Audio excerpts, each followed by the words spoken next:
Hi folks, welcome to Friday's town hall meeting. I'm actually doing it from my condo that I have, or my family has, as I told you. I haven't seen him in about 2 months, so I'm down in Kiawah Island outside of Charleston, and I'll be here for a couple days and then be back early next week. So usually I have Jeff Lazinski taping these for me. Now I have my wife doing it, which is it's nothing on Jeff, but it's a considerable upgrade, obviously. I want to talk about a few things today. So I don't have any more information on the salon opening. I talked about it on Wednesday. We are still waiting for the official word from the governor that Stage 2 in Western New York will be opening on Tuesday. So as soon as I have that information, maybe Monday, maybe Tuesday, you will hear from us, and then we'll move forward with that process. One of the things that I'm hearing is that at this main security gate out front, people are coming in and trying to talk their way through the gate that don't have prior permission. And if you know the process that we put in, the protocol is that if somebody needs to get through the gate, you need to get permission from Don Wilkes to do that. So and typically we're only letting in staff, we're letting in vendors, we're letting in people that are doing work within the community, we're letting in companion aides and other special folks for medical reasons, but we are not allowing visitors, and we're not allowing family members as visitors. And unfortunately, some people are putting pressure on the security guards to let them in. So please, if you or your family members feel like there is a special need for somebody to come in, if you need something specific, please don't hesitate to call Dawn Wilkes. Let her know what the issue is, and she will make sure that if appropriate, she'll make sure that their name is at the front gate. So I want to talk a little bit about I'm down here in the Charleston area, and I was actually in Charleston last night or yesterday afternoon, and then I went out to dinner, which is kind of a weird thing for those of us in Western New York, because I haven't been out to dinner in a long time. Now, went out to dinner, sat outside, but I tell you what's stark here, and this is a little kind of social commentary, as we continue to plan opening in Western New York and plan for our restaurant to open, the stark difference down here is the mask wearing culture. And we are so used to it being in Western New York now wearing a mask. Of course, at Canterbury Woods, we're all wearing masks all day long. So it's become the norm.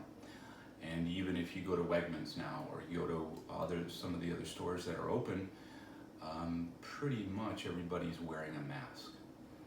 And I can tell you here in Charleston and even on Kiawah Island, it's just simply not the case.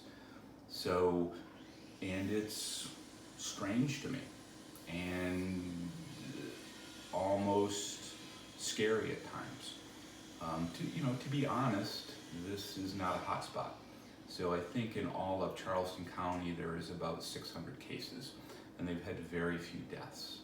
So you take that in context, in Williamsville, just in our zip code alone, we have more cases than they have in the entire county of Charleston.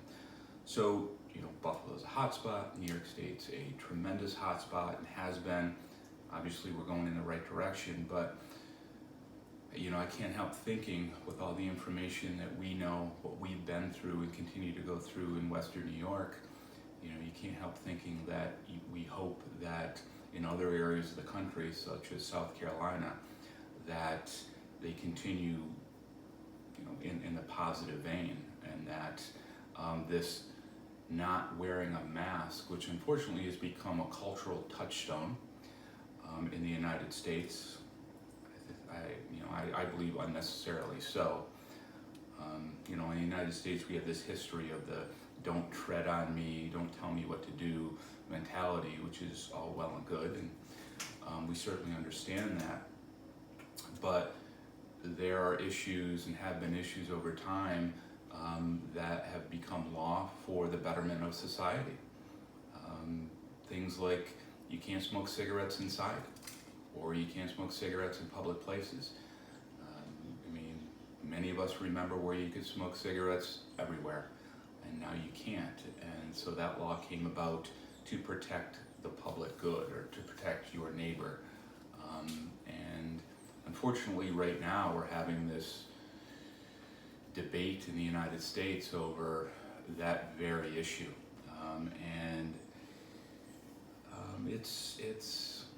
It's tough to see.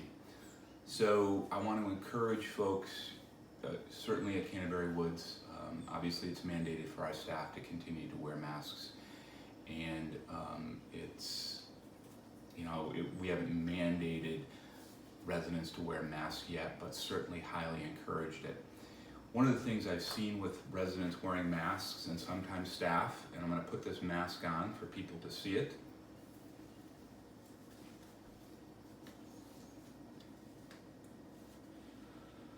So I don't know if you can hear me now, but I have the mask on, and something I often see from residents is them wearing the mask like this, or with their nose, or with the top of their lips showing. So I can tell you that with your nose showing on the mask, and we understand it can be uncomfortable at times, and it takes time to really get used to it, but having your nose showing on your mask kind of defeats the purpose, because your breath is still coming out. So I encourage all the residents that when they're wearing a mask, please wear it, and staff members, please wear it fully over your mouth and nose so that you're covering everything up. If you have a mask, and I've said this a couple of times, if you have a mask that's ill-fitting, if it's not fitting you, if it will not stay above your nose, please don't hesitate to call down to the front desk. Call down in both Williamsville and Gate Circle. We do have extra masks. So again, if you need one, we'll be glad to give you one. As you've heard me say many times, masks, masks, masks. And the data is pretty strong. We need to continue to wearing masks. Certainly believe that we should be wearing masks out into the community as well. As we've talked about, more and more residents are going to be going out into the greater community. If you are not already, you're going to be going to stores as they open. You're going to be going to more appointments. You're going to be going and spending time with your family. I just did. And so please, when you're coming, acknowledging that when you're coming back to Canterbury Woods, you're bringing back with you whatever you've been exposed to. Once I get back to Canterbury Woods, I'll be back there on Wednesday. So Monday, there will not be a town hall meeting, but there will be one on Wednesday. So for me, going forward, I get tested for the virus twice a week, as most folks at Canterbury Woods do now. I actually just got a notice of my test that I got last week this morning, and I tested negative last week. I did a test this week. I will do 2 more next week. So I will be, even though I'm in a new state, I will still have ongoing tests. But for the next couple of weeks, as I get back to Canterbury Woods, I will rarely come out of my office until I know for sure that I haven't carried anything back with me. And unfortunately, that's going to be the nature of the world at this point in time, is being extra careful, being conservative, being conscious of what we're bringing back to the community, being conscious of the fact that our residents have an average age of 87 years old, and we need to be very protective of that. So thank you, folks. Have a great weekend. Get out if you can. Again, no town hall meeting on Monday, and I'll see you again on Wednesday. Thank you.